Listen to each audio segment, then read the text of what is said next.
নবী সাল্লাল্লাহু আলাইহি ওয়াসাল্লাম কাবা ঘরে নামাজ পড়ছেন। আবু জেহেল নাম শুনেছেন? আবু জেহেল দেখে ফেলেছে, এসে নবী সাল্লাল্লাহু আলাইহি ওয়াসাল্লামকে আঘাত করেছে, একটা ঘুষি দিয়েছিল।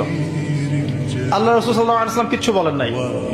এই দৃশ্যটা দেখেছেন একজন দাসী, দেখে হামজা রাদিয়াল্লাহু আনহু স্বীকার করে ফিরছিলেন। তিনি কিন্তু তখন ইসলাম কবুল করেন নাই, নবীর চাচা, আপন চাচা। হামজা রাদিয়াল্লাহু আনহু আসছেন, তাকে বলছে ইয়া আবু আমারা, ইয়া আবা আমারা, হে হামজা, তার উপনাম ছিল এটা।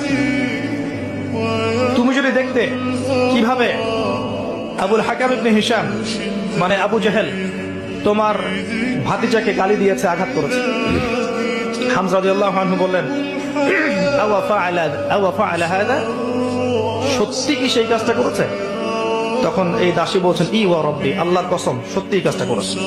তখন তিনি ঘোড়া ছুটিয়ে কাবা ঘরে গেলেন, গিয়ে দেখলেন আবু জেহেল দাঁড়িয়ে আছে সবার সামনে, কাবা ঘরের সবার সামনে আবু জেহেলের কলার ধরে তাকে প্রচন্ড জোরে একটা ঘুষি দিয়ে বললেন যে আতাশতুমুনি ওয়া আনা আলা দীনিহি, তুমি কি আমাকে আঘাত করবে? আমি নিজে তার দ্বীনের উপরে আছি। আকুলু মা ইয়াকুল, ও যা বলে, আমার ভাতিজা যা বলে আমিও তাই বলি। রুদ্দাহা ইন ইসতাতা'তা, তোমার যদি ক্ষমতা থাকে এই ঘুষি ফিরিয়ে দিয়ে দেখাও। কে বলেন এই কথা?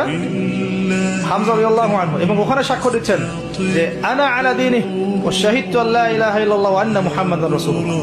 তোমার যা ইচ্ছা এখন করো। কারো বুকের কলিজা ছিল না, ওখানে হামজা রাদিয়াল্লাহু আনহুকে একটা আঘাত করে দেখায়।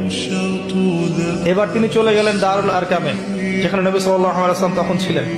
সেখানে গিয়ে বলছেন ইয়া ইবনে আখি, হে আমার ভাতিজা, কুনতু আনসুরুকা লিল হামিয়া,